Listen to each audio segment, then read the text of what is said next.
All right, well, we're officially done with week 5. Welcome to First and Goal. I'm your host, Flav Oriana.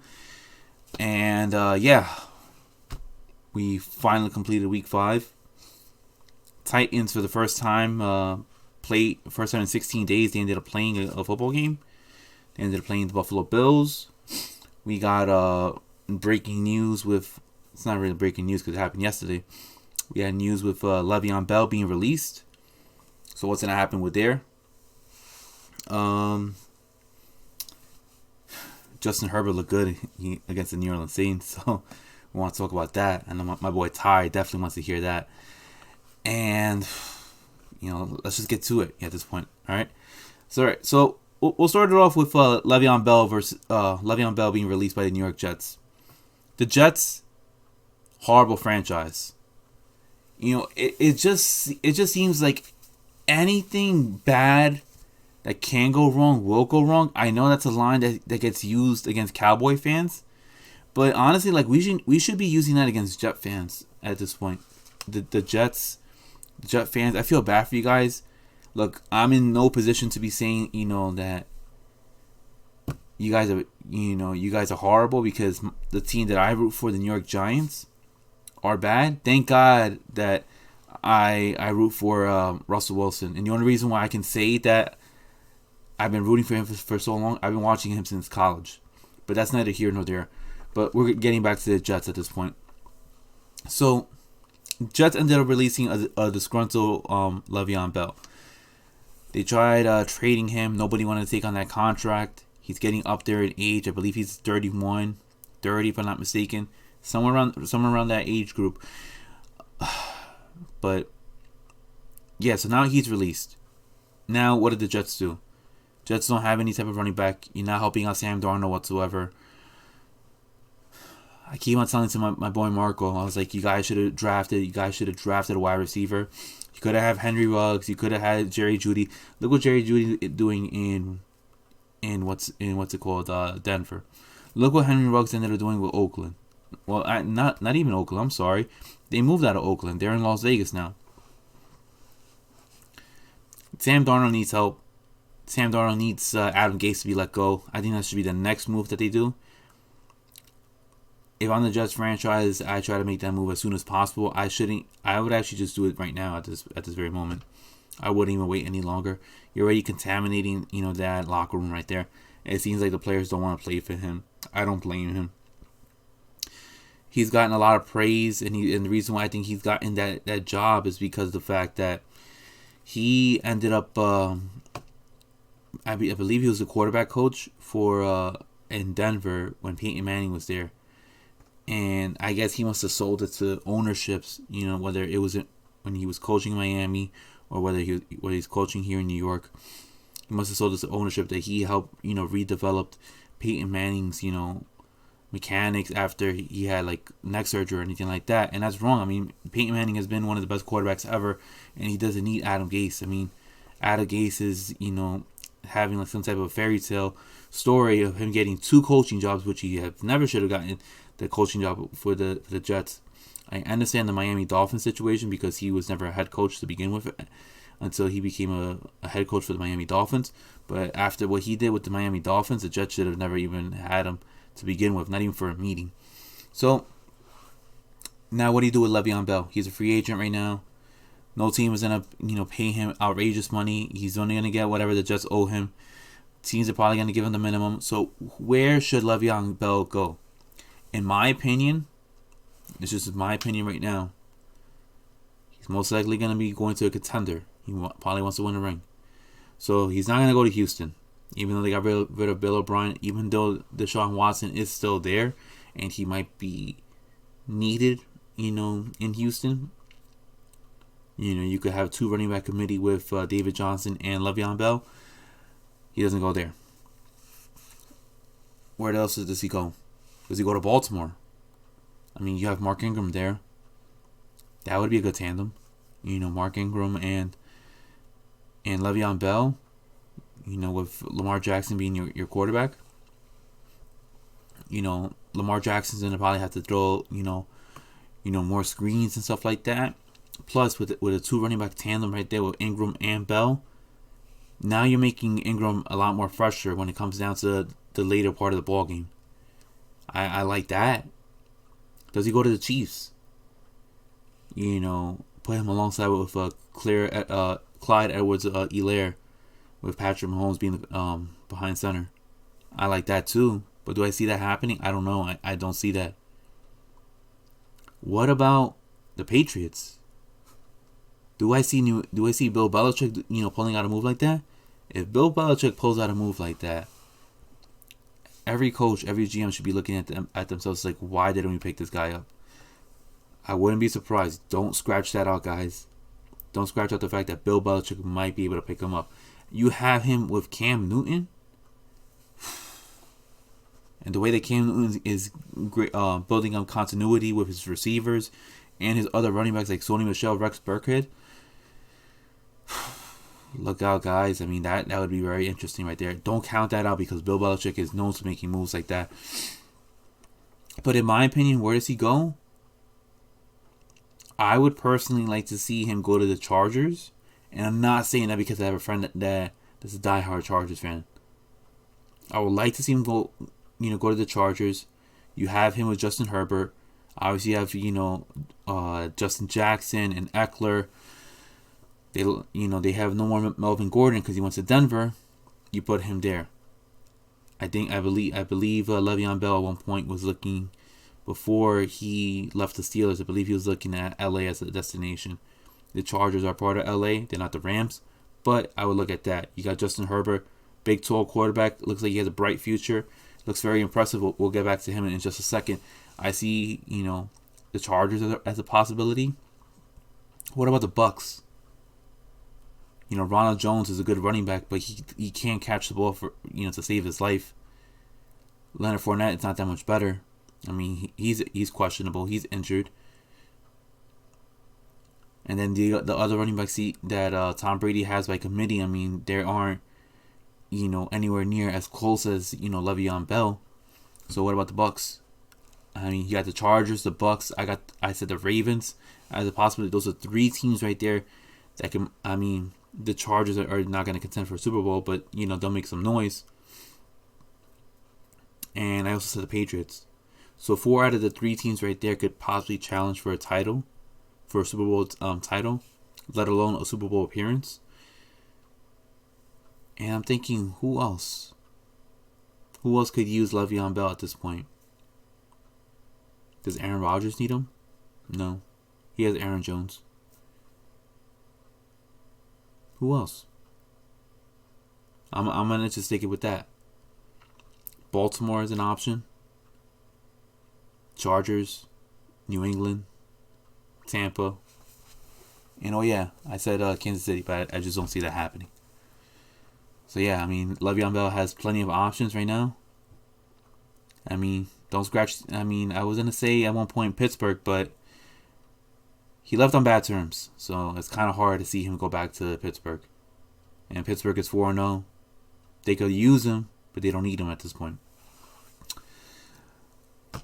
So yeah, like I said, getting back to Justin Herbert, what a game this guy had. I mean, Monday Night Football, his first appearance on Monday Night Football. Mind you, this kid was projected at one point to be the number 1 overall draft pick a year ago. It just didn't pan out that way. Year later, Tua Tagovailoa gets the number 1 overall pick. I believe Justin Herbert was the number 5th overall pick selected by the Chargers. He was never intended to start this early, but due to a Tyrod Taylor injury, Anthony Lynn, head coach, had to throw him in.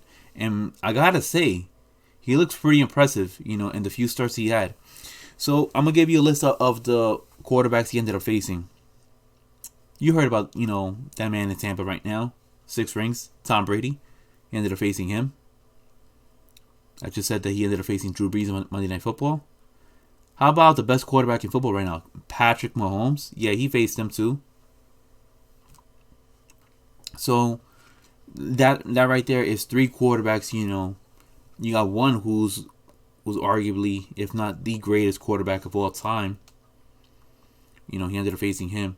You got another one who's top 10 in my opinion, best quarterbacks of all time, in Drew Brees. And you got another quarterback right now that's I consider the best quarterback in the game right now as we speak, in Patrick Mahomes. He took him to far stretches. So yeah, I mean Justin Herbert's matched up well with them. He didn't get blown out. He stood toe to toe with all three quarterbacks. I mean, who else did he end up facing too? I could have sworn he faced another good quarterback. I'm gonna look over my stat sheet, but I'm pretty sure he faced somebody. Who did Justin Herbert face? I know it was a fourth quarterback that really stuck out to me.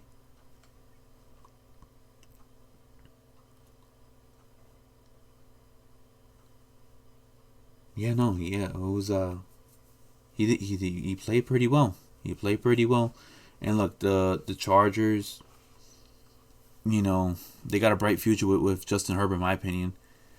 You got Mike Williams, Keenan Allen, who's very underrated. Like I said, you got the running backs of Eckler and Jackson. I mean, Justin Herbert looks pretty good. Tall quarterback. He got to be like what, 6'5", 6'6". This guy's super tall. You see him on TV, I'm like, wow, this guy looks huge. Big arm. I don't know. I mean, I keep on thinking they're part of San Diego at this point. The Chargers, in the future, I mean, that's going to look pretty good. I mean, you already got Patrick Mahomes in Kansas City. Derek Carr, I don't know if he's just feeling all the pressure and he decides to play great all of a sudden. He's looking good. Denver is just Denver at this point. I don't know what's his situation. Ever since Peyton Manning retired, I mean, we can't figure out, who's at quarterback. Drew Lock, Brock Osweiler, 1 year. I don't know. It's just a mess at this point in Denver. So I don't really count them. They're gonna always be like the notoriously last place team. It's unfortunate, but it is what it is. But those other three quarterbacks that I mentioned, I mean, they look like they're gonna be the face of that division. I mean, with Patrick Mahomes leading the way, Justin Herbert may possibly be the second best quarterback in that division, with Derek Carr, who's having a decently good year, if not maybe great year, to his standards. So I like the direction that the Chargers are going. The Chargers have always been like a snake bitten franchise. Nothing has ever gone their way. Whether it's never being able to win a Super Bowl, or them having a great fantastic team in the LaDainian Tomlinson era, and then they're getting knocked out by New England. Maybe the Chargers hit the jackpot with Justin Herbert. Who knows? But right now he's looking pretty good. They may be 1-4, but I like what the future looks for that team right now. You got big play receivers. You got a really good receiver in Keenan Allen, who's very underrated. All right. I really like where this team is going. The only thing I'm just gonna say is that it does hurt not having Derwin James there, but the future looks bright for that team. But yeah, what I saw against the Chargers and the Saints, I saw a very good Justin Herbert, but I also saw, unfortunately, an older Drew Brees. And the reason why I say older Drew Brees, he's already going on 41 at this point. Father Time is catching up to this guy.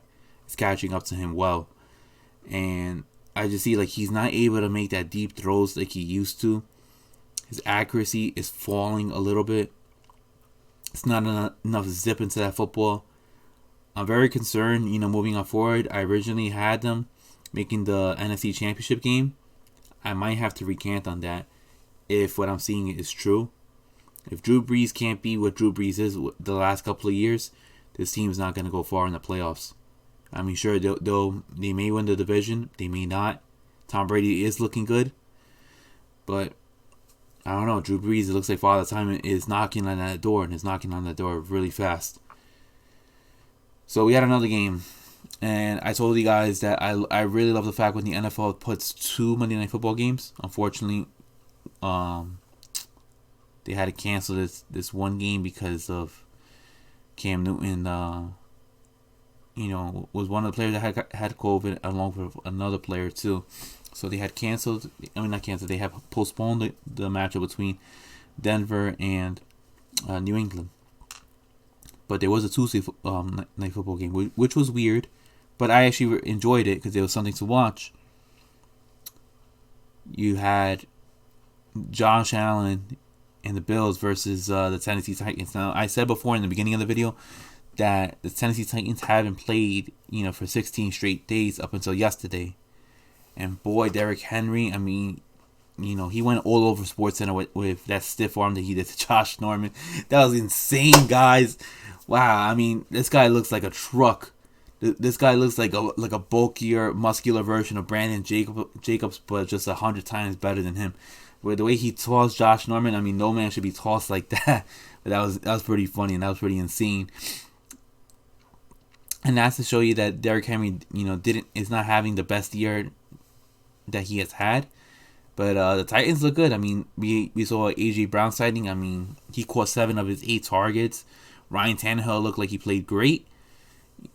And that defense looks so well against the Buffalo Bills.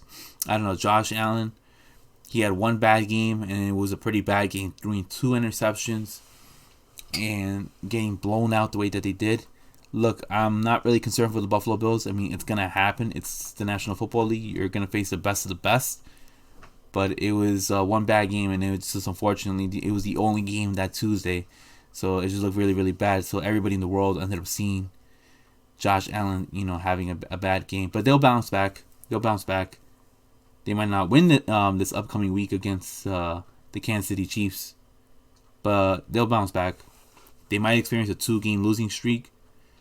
I mean, it's going to happen. It's going to be very, very hard to beat, Kansas City. Plus, Kansas City came off a loss against the Las Vegas Raiders. So I don't imagine Kansas City being on a 2-game losing streak. There's a higher chance of Buffalo, getting a 2-game losing streak over Kansas City. Moving on.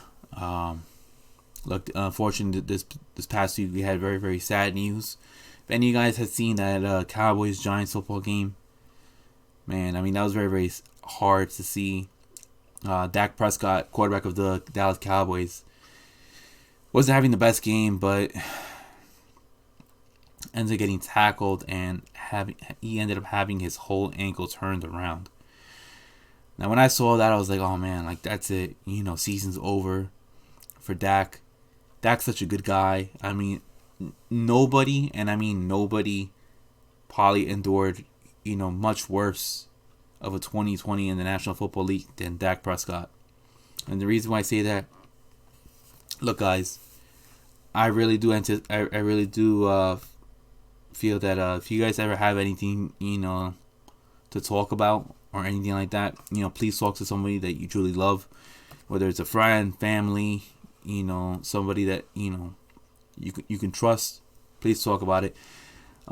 Dak Prescott ended up losing his this during the pandemic. He ended up losing his brother. He ended up committing suicide. Was unfortunate. Losing a brother, losing a sibling. I can't imagine what he was going through. I would be devastated if I had ever lost any of my sisters. And he ended up losing his brother, in the off season during the pandemic. Dak was battling, trying to get a long-term contract. Him and his agent, they were trying to really get, a short-term contract with more money as opposed to a 5-year long contract, which is going to tie him in long-term. They were unable to reach an agreement. The difference was about $10 million per year. And Dallas ends up franchise tagging Dak Prescott. Now, you asked me what was the franchise tag? Excuse me. Franchise tag is pretty much like a 1-year deal. You can't play for any other franchise but the team that puts the tag on you, which is the team that owns your service time from the previous year. So Dak got franchise tag by the Dallas Cowboys because he was drafted there.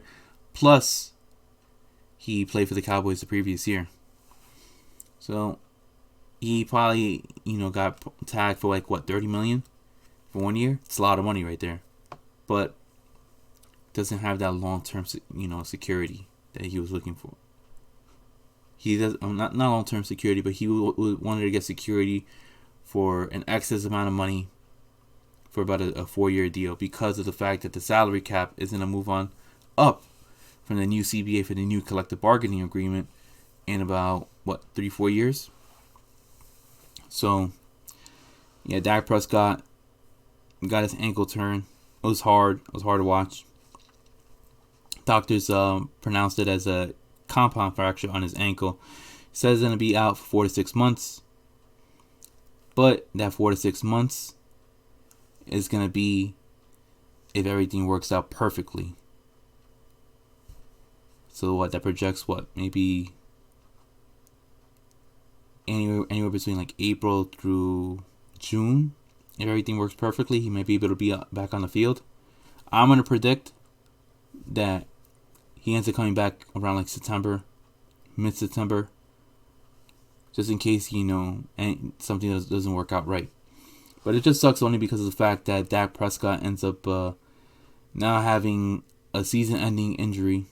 He had surgery, came out successful, but he's on a 1-year deal. After this 1 year is over, that's it. The $30 million is up.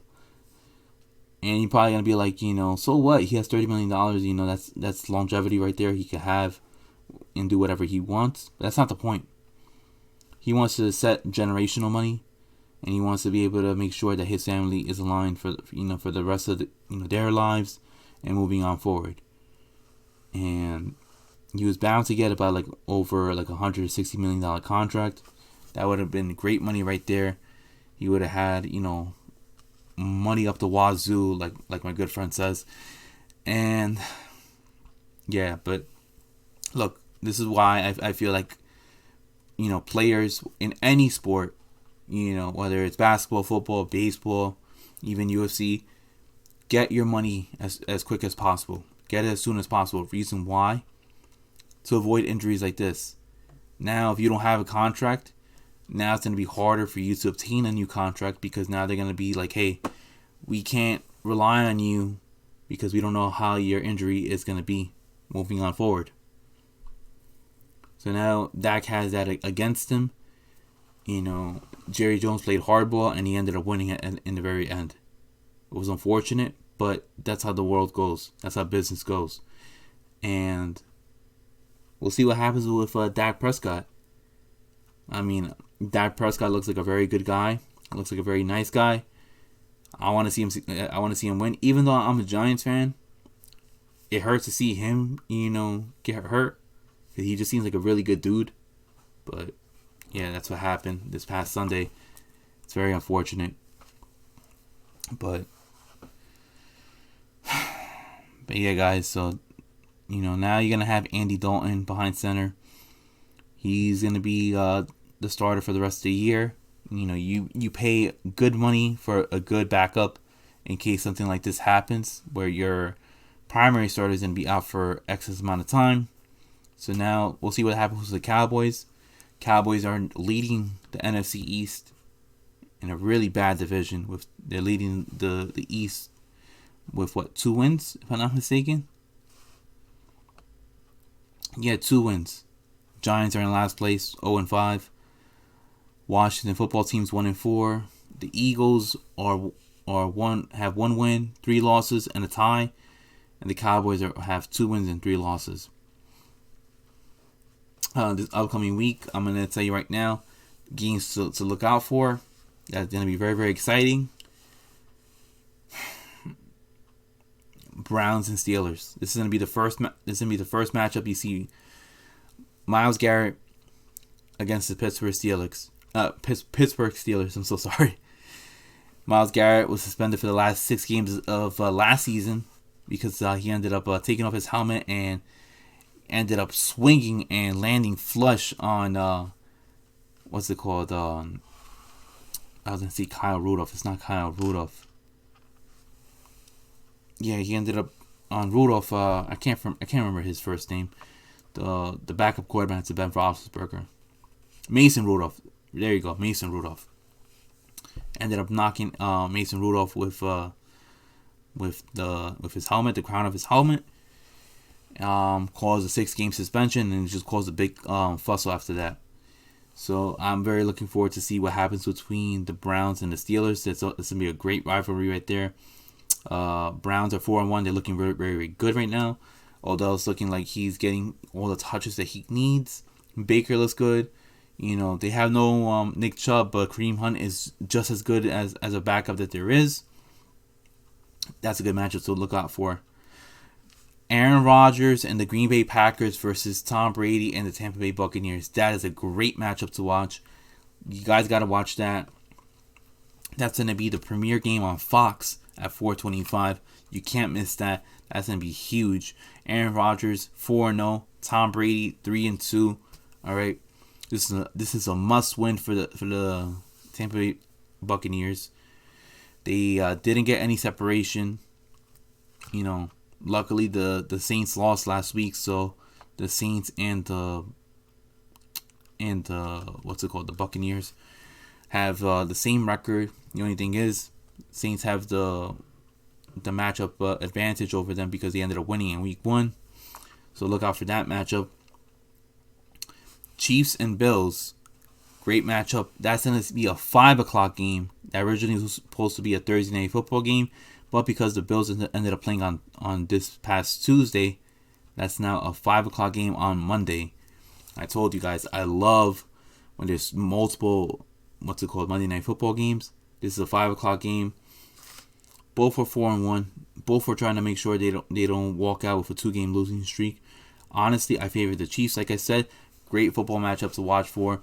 All right, you're gonna see both quarterbacks who have huge arms. They at one point in the offseason were gonna challenge each other to see who could throw the farthest. But Patrick Mahomes, Travis Kelce, and the crew versus Josh Allen and Stephon Diggs. I can't wait for that matchup. You guys got to tune in to watch that. But guys, it's a very, very long episode for First and Goal. I'm your host, Slavo Ariana. I'm going to cut this right now, and I'll talk to you guys later on and watch the games on Sunday. You know, it's a lot to look forward to. All right, guys, you guys have a good night, and we'll talk to you guys later. Peace.